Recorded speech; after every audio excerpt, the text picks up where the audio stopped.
Welcome back, everybody. As I've already introduced, my friend Mike is here, and in the Salvation Army world, he goes by Major Mike Harris, but the truth is he's Mike, and Yes. he often says, I was Mike longer than I was ever captain or lieutenant or major, and I appreciate that about you, Mike. I appreciate the passion that you bring, particularly about your own relationship with Jesus Christ and celebrating that in the idea that you went into financial uh, secretaryship, which is what the Salvation Army calls their chief money manager in each of the divisions as they break it down. Mike is responsible for that in the state of Texas. You went into that role kicking and screaming in a sense, but you've surrendered that to the Lord, and you're seeing fruit from that labor and from that surrender, and I'm grateful. Welcome back Thank you. this It's good to week. be back. Thank you, buddy. We have the idea that to talk about the financial lie this week. We want to share this idea with our listeners.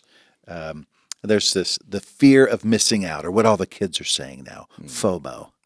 Um, how does that impact your thinking when I say those things, Mike? I guess I see this sort of mindset or attitude, and I realize how much of a problem it is whenever there's a new iPhone released. Mm, It beggars belief to me. yeah, Yeah, I'm looking for the best deal. Great new iPhone. That means I can get like a 7 or 8 cheaper. I mean, that's where my mind goes. yeah, Perhaps because I'm not in that world, and perhaps because I can't afford those things. But when a new iPhone comes out, it's with great hurrah, and suddenly lines around the corner of the iStores mm, as people want to keep up because of this almost of this fear of missing out. I even see it in movies. People. A new Star Wars film coming out, they'll be dressing in all kinds of Star Wars outfits as the first showing at 12:01 occurs Wait, at the is, theater. is that a bad thing? I've seen one Star Wars film. I've seen it 4 times, but I've Okay, only good. seen one, so really I couldn't tell you. Just checking. Our listeners really represent a makeup of people from all over the world. And we realize that here in the United States, there is sort of an idea of excess. You've already mentioned a new iPhone comes out.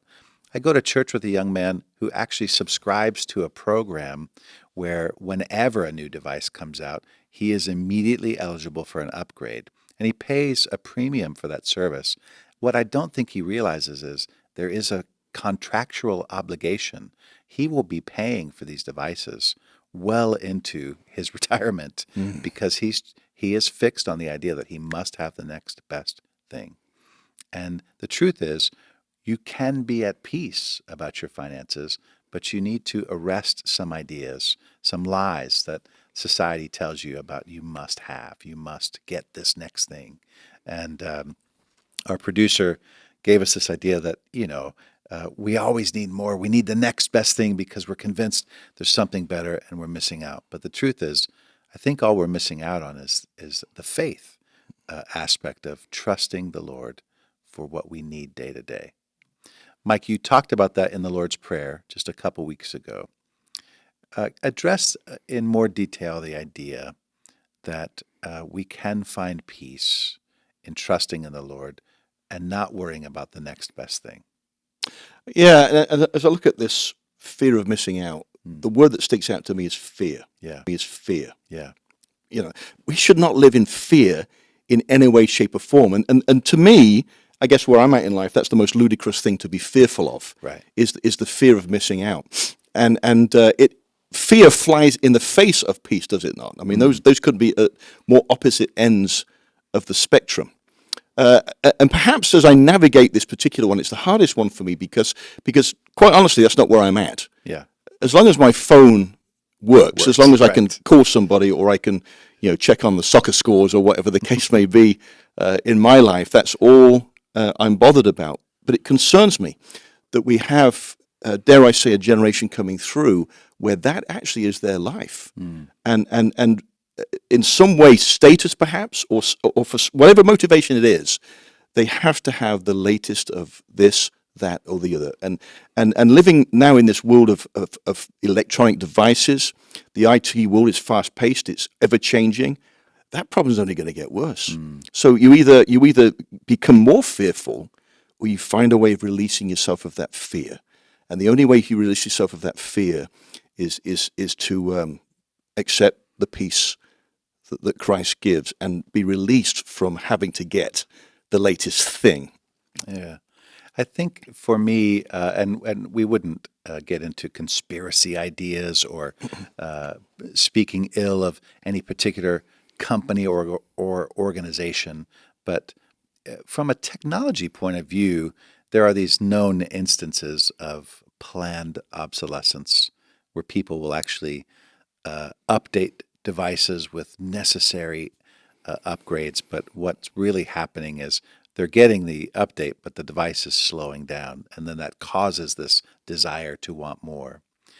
I think for me, if we, like a deer pants for water, would chase after God, we might lose the desire to constantly have the next best thing, and we would have a peace in a sense.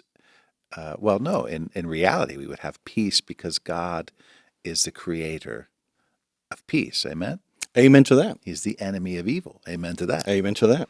And for our listeners, I just want to make sure we don't miss the idea that you'll never miss out with God at the center of your life. But it's not a promise of prosperity. We've already talked about that. It doesn't mean that you would be exempt from hard times. In fact, when you surrender your life to Jesus, we know that you become a target then of the evil one's desire to tear you down. Satan comes to kill, steal, and destroy. That's his only desire in life, to keep us far away from the peace that comes with a relationship in Jesus Christ. And weekly, Mike, we try to encourage our listeners to consider that very thing. We've got a phone number and a website that they can call people that are willing to pray with them.